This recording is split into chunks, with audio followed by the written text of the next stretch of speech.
नमस्कार, मैं हूं आशीष त्रिपाठी आपके साथ और शुरुआत इस वक्त की बड़ी खबर से। सुकमा में सुरक्षा बलों ने नक्सलियों की साजिश को नाकाम कर दिया और बंडा गांव के पास 5 किलो का आईडी बॉम्ब न सिर्फ आइडेंटिफाई किया बल्कि उसे ध्वस्त कर दिया गया। नक्सलियों के निशाने पर सुरक्षा बल के जवान थे और गुलापल्ली सड़क पर यह आईईडी लगाया गया था। सीआरपीएफ के जवानों ने बॉम्ब को ध्वस्त कर दिया है। कोटा थाना इलाके की यह पूरी घटना, डिस्पोज कर दिया गया है इस आईईडी को। एक बार आवाज भी सुन लीजिए, कितनी धमाकेदार और कितनी इंटेंसिटी इस आवाज में ही है। सोचिए बॉम्ब कितना खतरनाक रहा होगा।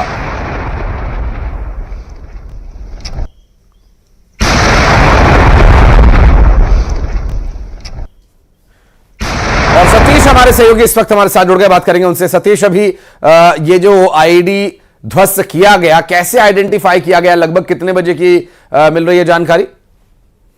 बता दो कि आज सुबह ही जो है सीआरपीएफ के जवान कोंटा से जो है बंडा की ओर रवाना हुए थे और उस दौरान जो है सड़क के किनारे जब जांच की गई तो एक आईडी डिटेक्ट हुई है और आईडी जो है करीब 5 किलो की थी और ये आईडी नक्सलियों के द्वारा जवान नुकसान पहुंचाने के उद्देश्य से लगाई गई थी। और इसके बाद जो है जवानों ने बीडीएस टीम की मदद से मौके पर डिफ्यूज कर दिया गया। एक बहुत बड़ा हादसा चल गया और नक्सलियों के मंसूबों पर एक बार फिर से जवानों ने पानी फेरा। और कब पहुंची थी टीम यहां पर जब इस बॉम्ब को ध्वस्त किया गया, और ये किस इलाके की घटना है और इस बारे में कैसे आइडेंटिफाई किया गया, कैसे क्या कुछ कहा सुरक्षा बलों के द्वारा, क्या कुछ जानकारी मिल रही है? दरअसल जो है पिछले कुछ समय से जो है नक्सली जवानों से आमने सामने लड़ाई करने के बजाय जो है इस तरीके से आईडी लगाते हैं और आईडी से जवानों को नुकसान पहुंचाने की कोशिश करते हैं। और अक्सर जवान जब गश्त पर निकलते हैं तो उस दौरान जो है सड़क हो या पगडंडी हो उसको डिटेन करते हुए निकलते हैं। तो डिटेन मशीन में जो है उनको शक हुआ कि यहाँ पर कुछ आईडी हो सकती है और तो जब उसकी जांच की गई तो जो है आईडी जो है पाई गई और बहुत ही जवानों ने सतर्कता से उस आईडी को मौके से डिफ्यूज किया है। बहुत शुक्रिया आपका इस पूरे मामले पर जानकारी देने के लिए सतीश।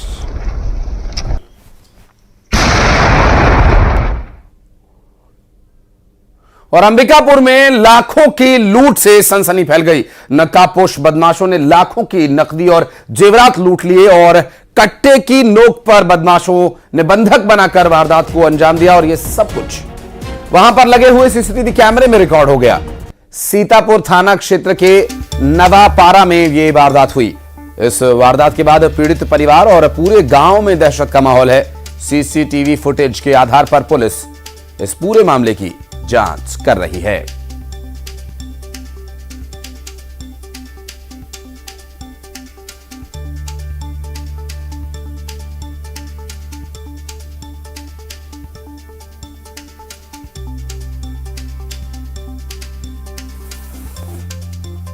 लाखों की लूट का यह पूरा मामला, जिसका अब सीसीटीवी वीडियो भी सामने आ चुका है, आपको दिखा रहे हैं इस वक्त। कट्टे की नोक पर लूट की वारदात को दिया अंजाम, बंधक बनाकर इस वारदात को अंजाम दिया गया।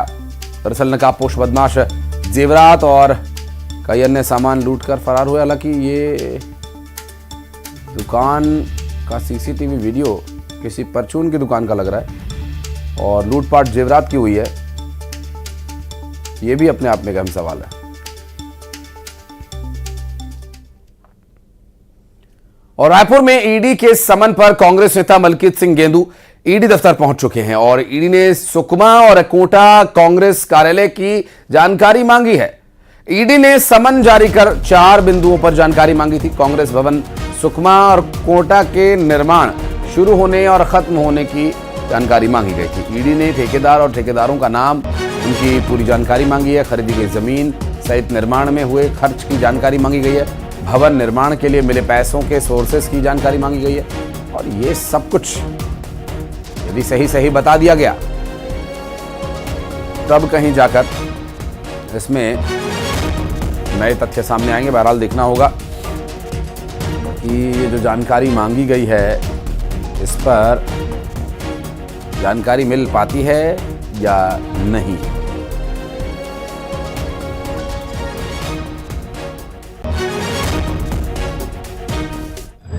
किस संबंध में जवाब मांगे? यही राजीव भवन का है और कोंटा का है और सुकमा का है और कौन से ठेकेदार का है। 4 पॉइंटों में मांगा है, 4 पॉइंटों का जवाब मैंने बना दिया और उनको पेश कर दूंगा। ठीक। और ईडी की कार्रवाई पर भूपेश बघेल का भी बयान सामने आया। भूपेश बघेल ने कहा कि लोगों का ध्यान भटकाने के लिए कार्रवाई की गई है। कांग्रेस भवन पीसीसी के सहयोग से बना है, जिसका ऑडिट सेंट्रल एजेंसी से होता है। ईडी कांग्रेस को बदनाम करने की साजिश कर रही है।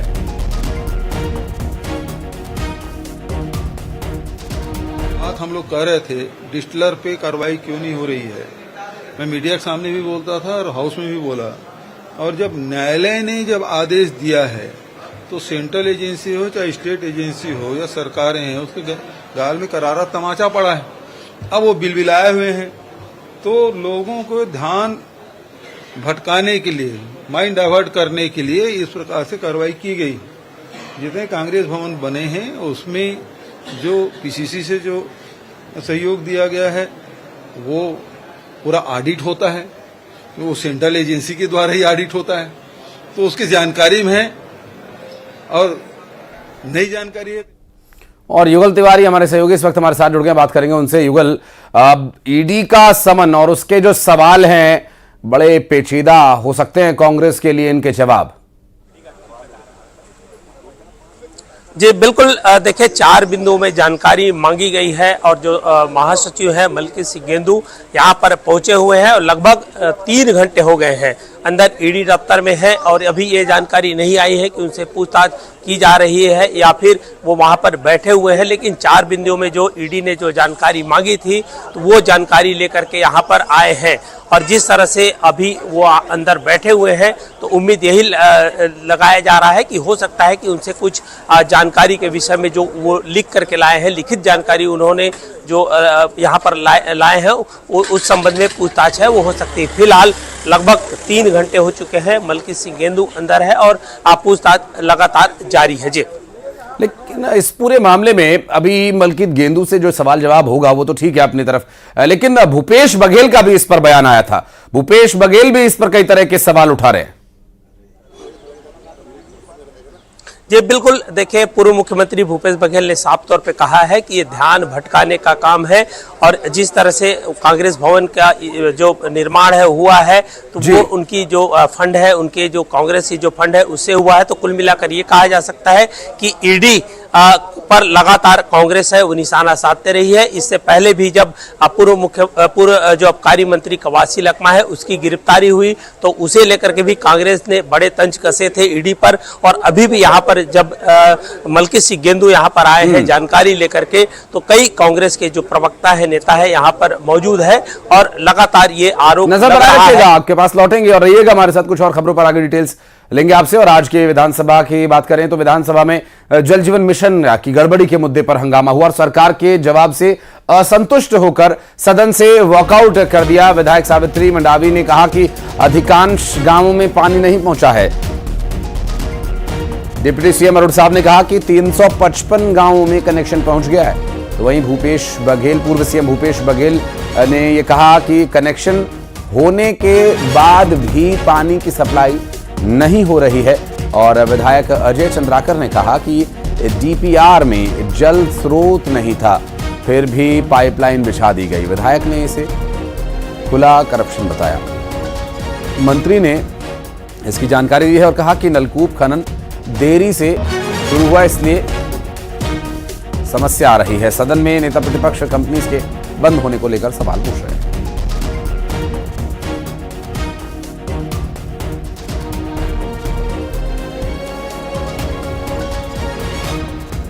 तो सरकार पर भूपेश बघेल ने निशाना साधा जल जीवन मिशन को लेकर, और जल जीवन मिशन पर उठ रहे सवाल। भूपेश बघेल ने कहा कि सदन में मंत्री जवाब सही से नहीं दे रहे हैं। कोई तैयारी नहीं है अभी। जिस प्रकार से सावित्री मनोज मंडावी ने जो प्रश्न किया कि उनके विधानसभा क्षेत्र में 355 गांव हैं में जो लिखित उत्तर आया है कि वहां नल कनेक्शन लग गए हैं, जबकि वास्तविक स्थिति ये है कि वहां उतना नल 305 गांव में लगे ही नहीं। और यदि नल लग गया है तो कितने जगह कितने गांव में जल दिया जा रहा है उसका भी संतोषजनक उत्तर माननीय मंत्री जी ने दिया नहीं है। तो इस प्रकार से स्थिति पूरे प्रदेश में है। जब से अरुण साव के पास ये विभाग है, विभाग में कोई काम नहीं हो रहा है। 4000 करोड़ का बजट रखा गया, लेकिन काम प्रगति पिछले 14-15 महीने में कोई प्रगति दिखाई नहीं दे रही है। और आकाश हमारे सहयोगी इस वक्त हमारे साथ जुड़ गए, बात करेंगे उनसे। आकाश, एक बार फिर से सदन में जो जल जीवन मिशन का मुद्दा उठा भूपेश बघेल असंतुष्ट नजर आ रहे हैं, कई गंभीर आरोप लगा रहे हैं सरकार पर।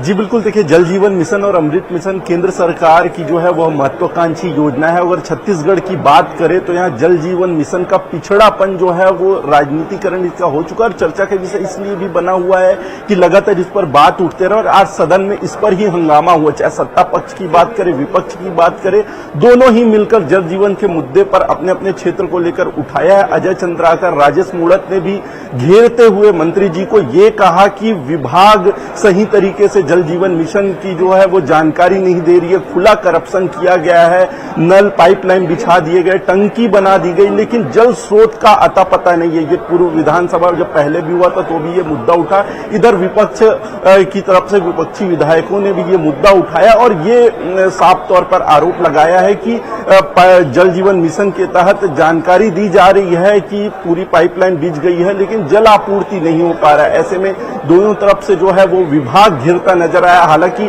डिप्टी सीएम अरुण साव ने इस पर कहा है कि जल जीवन मिशन को लेकर सरकार लगातार प्रयास कर रही है और जल्द से जल्द जो है योजना को पूरा कर लिया जाएगा, लोगों के घरों तक पानी पहुंचाया जाएगा। वहीं करप्शन के आरोप को लेकर जो है डिप्टी सीएम ने ये कहा कि अगर किसी भी तरीके से साक्ष्य है तो वो प्रस्तुत करे, तुरंत अधिकारियों के खिलाफ कार्रवाई होगी, क्योंकि कई जो एजेंसियों को है, ठेकेदारों को ब्लैक लिस्टेड पहले भी किया जा चुका है और जल जीवन मिशन का काम पूरा जब तक नहीं होता तब तक किसी भी तरीके से पैसे का भुगतान नहीं किया जाएगा। 70% तक पैसे का भुगतान होगा, बाकी पैसे रोक दिए जाएंगे। ये जवाबदारी ठेकेदार की होगी और लगातार मॉनिटरिंग इस पर की जा रही है। जी ठीक है, आप नजर बनाए रखिएगा। आगे डिटेल्स लेने के लिए लौटेंगे।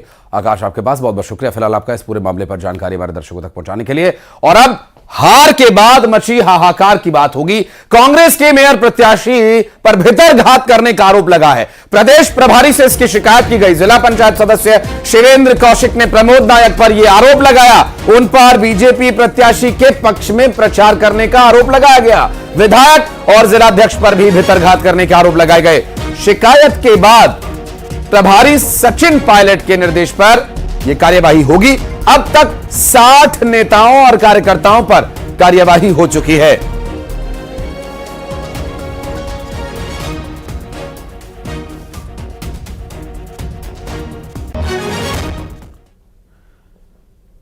और रायपुर नगर निगम के नवनिर्वाचित मेयर मीनल चौबे और 70 पार्षद आज शपथ लेंगे। रायपुर के इंडोर स्टेडियम में शपथ ग्रहण समारोह होगा। सीएम साय सहित विधायक और निगम के अफसर भी यहां मौजूद रहेंगे। और रायपुर में पार्षद और मेयर शपथ ग्रहण करने वाले हैं। प्रदेश के मुख्यमंत्री विष्णुदेव साय की मौजूदगी में मिल रही जानकारी के अनुसार सभी अफसर भी इस दौरान वहां मौजूद रहेंगे और कार्यक्रम स्थल पर जाकर, इंडोर स्टेडियम में जहां पर यह कार्यक्रम होना है, नवनिर्वाचित मेयर मीनल चौबे ने जाकर जायजा लिया कार्यक्रम की तैयारियां किस तरह से हैं और खुद इस पूरे मामले का जायजा लेने के बाद उन्होंने जानकारी भी दी। और युगल हमारे सहयोगी इस वक्त हमारे साथ जुड़ गए, उनसे भी बात करेंगे और जानेंगे कि मीनल चौबे जो जानकारी लेकर गई हैं युगल, मुकम्मल हैं, संतुष्टिजनक हैं, कोई बदलाव किया जा रहा है, कब होना है कार्यक्रम, क्या कुछ है जानकारी अपने पास? जी आशीष, देखिए 3 बजे शपथ ग्रहण समारोह है। यहाँ पर रायपुर के इंडोर स्टेडियम में शुरू हो जाएगा और उसकी तैयारी पूरी तरीके से कर ली गई है। मुख्यमंत्री विष्णुदेव साय वहाँ पर मौजूद रहेंगे। साथ ही साथ बीजेपी के जितने भी पार्षद हैं, 60 पार्षद, वो सभी तमाम मौजूद रहेंगे। लेकिन एक सबसे बड़ा अपडेट यही है कि पूर्व महापौर एजाज ढेबर ने अभी बातचीत में ये जानकारी दी है, बताया है कि उन्हें सिर्फ कार्ड दिया गया है, निमंत्रण कार्ड, उन्हें फोन नहीं आया है, इसलिए वो इस शपथ ग्रहण समारोह पर नहीं जाएंगे। और चूंकि वो मेयर रह चुके हैं तो कायदे से उन्हें प्रोटोकॉल के तहत पहले इनवाइट करना चाहिए और उनकी पत्नी भी पार्षद, बतौर पार्षद जीती है। तो ये उन्होंने कहा है कि कांग्रेसी पार्षदों को इस तरह से न्योता भेजा गया है, अगर वो शपथ लेना हुई होगा तो कहीं अन्य। बहुत शुक्रिया आपका युगल इस पूरे मामले पर जानकारी देने के लिए। और बिलासपुर में अवैध होर्डिंग्स पर निगम की ताबड़तोड़ कार्रवाई और पब्लिसिटी कंपनी पर 90 लाख रुपए बकाया है। दरअसल विज्ञापन शुल्क जमा नहीं करने पर होर्डिंग्स को हटाया गया। 8 साल से कंपनी पर लाखों का बकाया है। निगम ने होर्डिंग से फ्लैक्सेस हटाने की कार्रवाई शुरू की है और 24 घंटे में बकाया जमा करने की चेतावनी, शुल्क जमा नहीं करने पर सख्त कार्रवाई की चेतावनी दी गई है।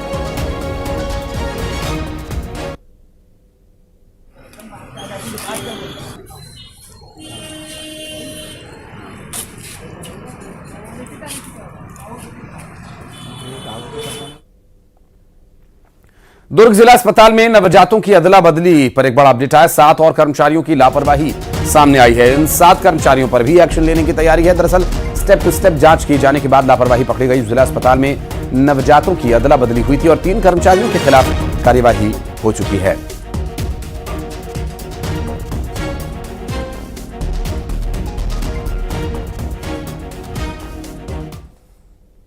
और बढ़ते आगे, मनेंद्रगढ़ में पंचायत चुनाव में कम वोट पाने वाले प्रत्याशी को सरपंच। जिला निर्वाचन कार्यालय की बड़ी लापरवाही सामने आई है। ग्राम पंचायत ओहनिया में तीसरे नंबर पर रहे प्रत्याशी को जीता हुआ घोषित कर दिया गया। 85 वोट पाने वाले जयकरण को जीता हुआ बता दिया। ब्लॉक मुख्यालय में उन्हें जीत का प्रमाण पत्र दे दिया गया। भरतपुर ब्लॉक की ग्राम पंचायत ओहनिया का मामला है।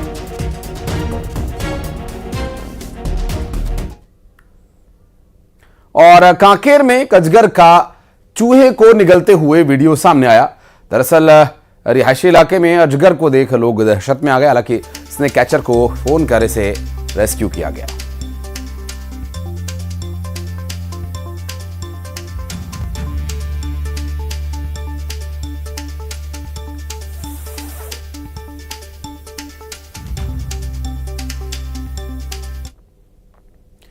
और बढ़ते आगे, बलरामपुर में दंतैल हाथी ने जमकर उत्पात मचाया। खेत में खड़ी गेहूं की फसल को नुकसान पहुंचाया और लोग दहशत में। वन विभाग लोगों से कह रहा है कि आप सावधान रहें। वाड्रफनगर क्षेत्र के कैलाशपुर गांव के पास दंतैल हाथी का आवागमन दहशत का कारण बना हुआ। देखिए किस तरह से बड़े बड़े भारी भरकम जो उसके पैरों के निशान हैं उसकी मौजूदगी की गवाही दे रहे हैं। और बस्तर में सुरक्षा बल के जवान लोगों को मुख्यधारा से जोड़ने का काम कर रहे हैं और इसी कड़ी में बस्तर जिले के घोर नक्सल क्षेत्र काट बांस इलाके में पहली बार पूरा पुलिस महकमा ग्रामीणों के बीच पहुंचा, उनके साथ समय बिताया। बस्तर पुलिस कप्तान ने ग्रामीणों को भोजन परोसकर उनके साथ खुद भी भोजन किया और बस्तर पुलिस कप्तान ने बच्चों से बातचीत की। उन्होंने कहा कि नक्सलियों से डरने की जरूरत नहीं है। उनकी सुरक्षा के लिए गांव में पुलिस कैंप भी खोला जा रहा है।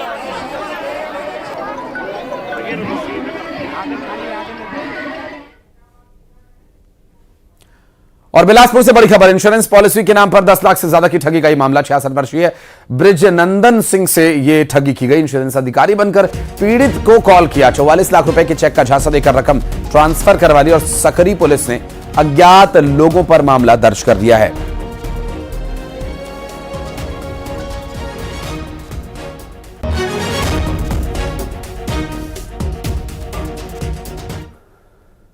मनेंद्रगढ़ में ग्रामीणों ने सरपंच पर मनमानी करने का आरोप लगाया। प्रधानमंत्री आवास योजना के तहत ग्रामीणों के पैसे डकार जाने वाले सरपंच को लेकर ग्रामीणों का कहना है कि वो बैंक साथ में ले जाता था, पैसे निकलवाता था और कहता था कि तुम खर्च कर दोगे, शराब पी लोगे, इसलिए ये पैसे मुझे दे दो, और वो पैसे संभाल रहा है। तो बिल्ली को छीके की रखवाली। स्वाभाविक है मकान बन नहीं पाएंगे, ग्रामीण नाराज हैं। अब क्या करें, रास्ता नहीं मिल रहा।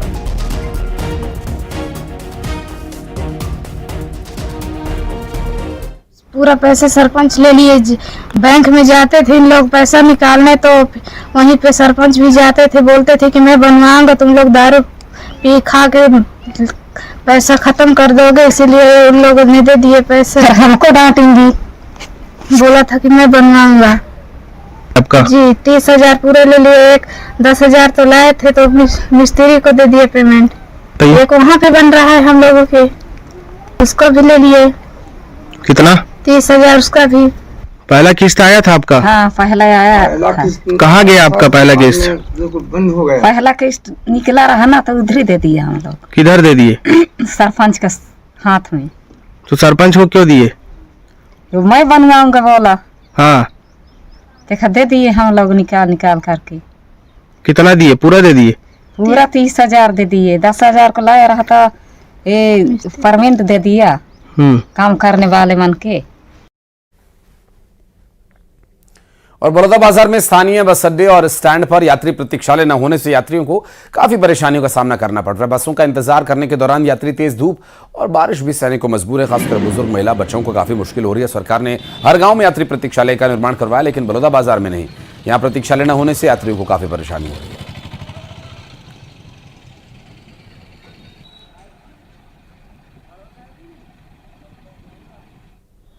यात्री प्रतीक्षालय 1 से 2 जरूर बनना चाहिए। यहाँ यात्री मन, लड़का मन ला, जो पढ़ोइया लड़का मन ला भी बहुत समस्या के समाधान करे, मतलब जरूरी है ना। इसके लिए यात्री प्रतीक्षालय बहुत ही जरूरी है। यहाँ पे तो समस्याएं बहुत सारा है, जैसे कि आने जाने वाले को ट्रैफिक का सामना करना पड़ रहा है, लेकिन बैरिकेड नहीं है, ब्रेकर नहीं है। आने जाने वाले बच्चों को और अब खबरें टॉप 20। अंबिकापुर में लाखों की लूट